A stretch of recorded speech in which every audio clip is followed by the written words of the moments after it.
Hello दोस्तों, आज हम कक्षा 9 के जो काव्य खंड का तीसरा पाठ है उसमें रसकान के सवैये उनकी आज हम व्याख्या करेंगे। तो चलो देखते हैं। मानुष हो तो वही रसखानी, बसो व्रज गोकुल गाँव के ग्वारन। जो पशु हो तो कहाँ बस मेरो, चरो नित नंद की धेनु मजारन। पाहन हो तो वही गिरी को जो, कियो हरि छत्र पुरंदर धारन। जो खग हो तो बसेरो करो, मिली कालिंदी कुल कदम की डारन। इसमें कवि रसकान जी श्री कृष्ण से कह रहे हैं, विनती कर रहे हैं कि मुझे पता नहीं है मेरे मरने के बाद मेरा जन्म कौन सा होगा, लेकिन अगर मेरा जन्म मनुष्य का हो तो मैं व्रज के गोकुल गांव में निवास करना चाहता हूँ, ग्वाले के रूप में, क्योंकि श्री कृष्ण ग्वाले के रूप में पशु को, धेनु को चराते थे। तो रसकान जी कह रहे हैं कि मुझे भी अगर भगवान मनुष्य जन्म दे अगले योनि में, अगले जन्म में मुझे मनुष्य जन्म दे तो मैं ग्वाले के रूप में गोकुल गांव में रहना चाहता हूँ। अगर पशु हो तो गाय के रूप में लेना चाहता हूँ। अगर पत्थर हो तो उस गोवर्धन पर्वत के पत्थर होना चाहता हूँ, और पक्षी हो तो उस यमुना नदी के कदम की डालियों पर अपना बसेरा चाहता हूँ। इस प्रकार रसकान जी ने श्री कृष्ण से विनती कर रहे हैं कि मुझे अगला जन्म, अगर भगवान अगला जन्म दे तो इस प्रकार देना। तो अच्छी तरह हम इसकी व्याख्या करते हैं। देखो, मानुष हो तो वही रसखानी, मनुष्य हो तो रसकान जी कह रहे हैं कि अगर मेरा जन्म मनुष्य के रूप में हो तो बसो, मैं बसना चाहता हूँ ब्रज गोकुल गांव के ग्वालन, उस गोकुल गांव के ग्वाले के रूप में वहाँ पर बसना चाहता हूँ। जो पशु हो तो कहाँ बस मेरो, फिर कह रहे हैं आगे, अगर मेरा जन्म पशु के रूप में हो तो मैं चरो नित, चरो मतलब चरता हूँ, नित यानी रोजाना, नंद की धेनु, मजारन यानी बीच में, धेनु यानी गाय के बीच में, वो नंद की गायों के बीच में मैं चरना चाहता हूँ रोजाना। अगर मेरा जन्म पशु के रूप में हो तो कौन सा हो पशु के रूप में, गाय का हो।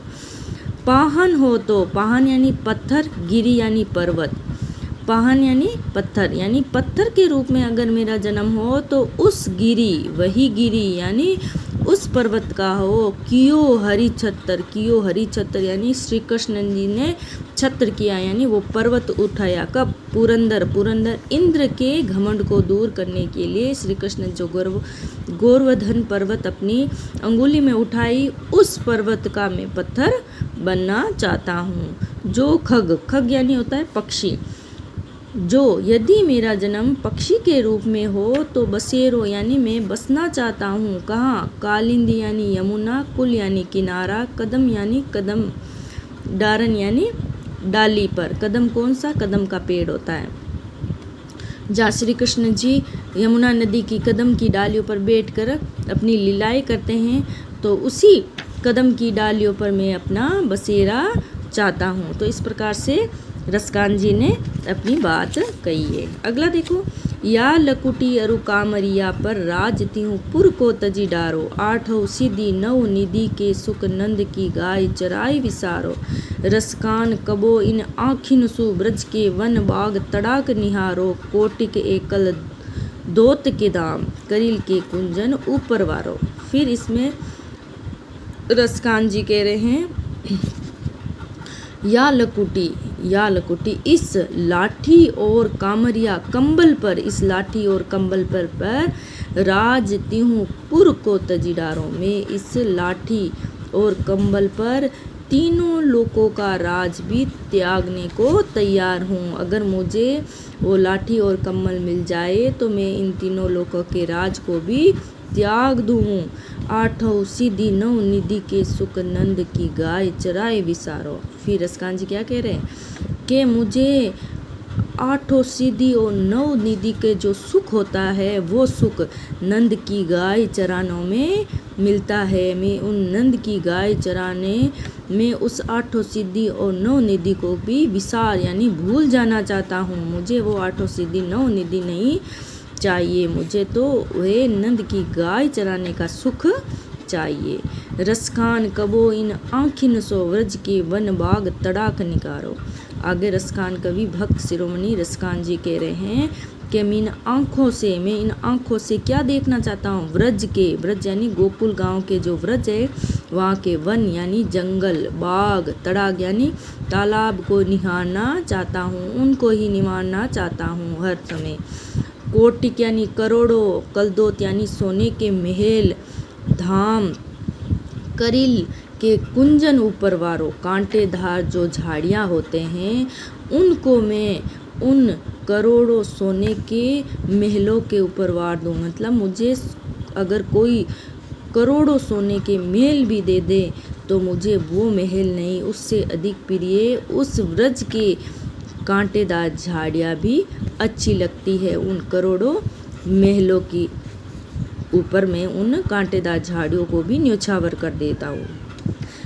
इसमें रसखान जी सिर्फ इतना कहता है कि मुझे इस संसार की ऐश्वर्य से ज़्यादा गोकुल गांव में जो श्री कृष्ण जी लीलाएं करते थे, जहाँ पर उनका बसेरा था, उनकी गलियाँ, उनकी लाठी, उनकी गायें, उनके वन सरोवर, वो ही मुझे अधिक प्रिय है।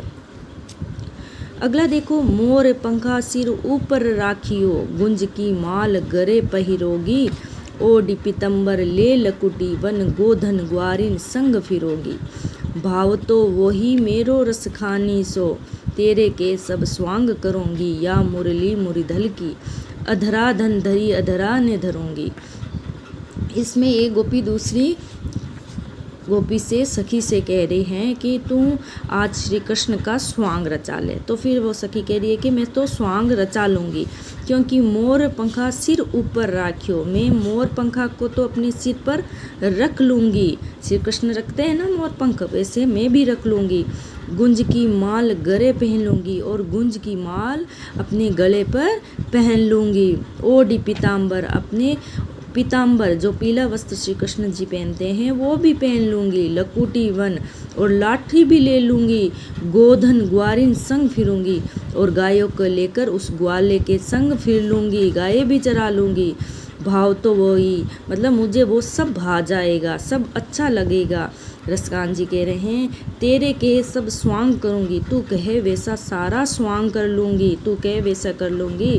पर या मुरली मुरलीधर की अधराधर, मतलब जो श्री कृष्ण अपने अधर पर, होठों पर जो मुरली धारण करते हैं, उस मुरली को मैं नहीं धरूँगी, क्योंकि वो मुरली ऐसी है जिसे श्री कृष्ण कभी उससे दूर रहते ही नहीं है, सिर्फ अपने होठों पर, अपने अधरों पर रखते हैं। तो उस मुरली को मैं नहीं धरूँगी। एक तरफ से यहाँ सोतन का भाव है कि वो मुरली एक मेरी सोतन है जो श्री कृष्ण को एक मिनट के लिए भी छोड़ती नहीं है, इसलिए मैं उस मुरली को नहीं धरूँगी। इस प्रकार गोपी इसमें बात कही है। अगली व्याख्या देखो, कान नहीं दे अंगूरी रहीबो, जब ही मुरली धुनी मंद बजइयो, मोहिनी तानन सो रसखानी, अटा चढ़ी गोधन गह तो गए। टेरी कहो सिगरे व्रज लोगनी, काल ही को कितनो समझे, मायरी वा मुख की मुस्कानी, संभारी न जहन जे। इसमें सखियाँ अपने आप को विवशता के रूप में बताइए कि मैं विवश हूँ श्री कृष्ण की मुरली के धुन के आगे। फिर भी वो कह रही है कि अब की बार जो श्री कृष्ण मुरली बजाएंगे तो कान ही दे अंगूरी, में अपने कानों में अंगुली दे लूँगी, जब ही मुरली धुनी मंद बजे। गोपी कह रही है दूसरी गोपी से, अब की बार श्री कृष्ण जब मुरली की धुन सुनाई देगी उससे पहले ही मैं अपने कानों में अंगुली दे लूँगी। फिर क्या करेगा, उसकी मोहिनी आवाज़, उसकी मोहिनी जो तान सुनूंगी नहीं तो मैं अपने आप को वश में रख सकती हूँ, फिर मुझे कोई मानने वाला नहीं है। फिर मोहिनी तानन सो रसखानी, श्री कृष्ण रसखान जी गोपियों के माध्यम से कह रहे हैं कि जब वो मोहिनी तान अटा पर चढ़कर, ऊपर किसी अटालिका पर चढ़कर गोधन धुन के रूप में बजाएंगे तो मैं अपनी कानों में अंगुली दे लूँगी। अगर, फिर कह रहे हैं वो गोपी कह रही है, अगर गलती से भी वो धुन मेरे कानों में पड़ जाए, एक बार तो कानों में अंगुली दे लूँगी, लेकिन गलती से अगर वो धुन मेरे कानों में पड़ जाए वो मोहिनी तान, फिर तो कोहू कितनो ही समझाए, कोई कितना ही समझाए, मैं संभाल ही नहीं पाऊंगी। क्योंकि टेरी कहो कोई मुझे कितना ही पुकारे, टेरी यानी पुकारना, बुलाना। सिगरे व्रज लोगिन, फिर व्रज के लोग मुझे कितना ही पुकारे, मुझे कितना ही समझाए, फिर मैं अपने आप को संभाल नहीं पाऊंगी। क्योंकि जब तक कानों में मोहिनी तान नहीं सुनेगी तब तक तो मैं अपने आप को वश में कर लूँगी, लेकिन अगर गलती से भी मेरे कानों में वो मुरली की धुन सुनाई दे दी तो फिर मुझे व्रज के कितने भी लोग बुलाए, कितना ही समझाए, मैं समझ नहीं सकूँगी। क्योंकि मेरा मन मेरे वश में उस समय होता ही नहीं है। माहिरे वाह मुख की मुस्कानी संहारी न जय, फिर श्री कृष्ण की वो मोहिनी मुस्कान, उसके पहले तो वो मोहिनी तान, फिर वो मुख की मुस्कान, इसको देखकर तो मैं घायल, घायल तो लिखना ही नहीं है, ऐसे ही समझा रही हूँ। मतलब उन सबको देखकर मैं श्री कृष्ण के वश में हो जाती हूँ। कहने का तात्पर्य है कि गोपियाँ श्री कृष्ण से अत्यधिक प्रेम करती है, तो वो फिर मुस्कानी सही न जह न जाए, वो मुस्कान वह सह ही नहीं सकती। तो इस प्रकार रसकान भक्त कवि शिरोमणि रसकान जी गोपियों के माध्यम से श्री कृष्ण के बांसुरी की बात की कि उनकी बांसुरी इतनी मधुर बजती है। आशा करती हूँ आप सभी को अच्छी तरह समझ में आया होगा। ऐसे ही और वीडियो को देखने के लिए मेरे चैनल को सब्सक्राइब, लाइक और फॉलो अवश्य करें। Thank you.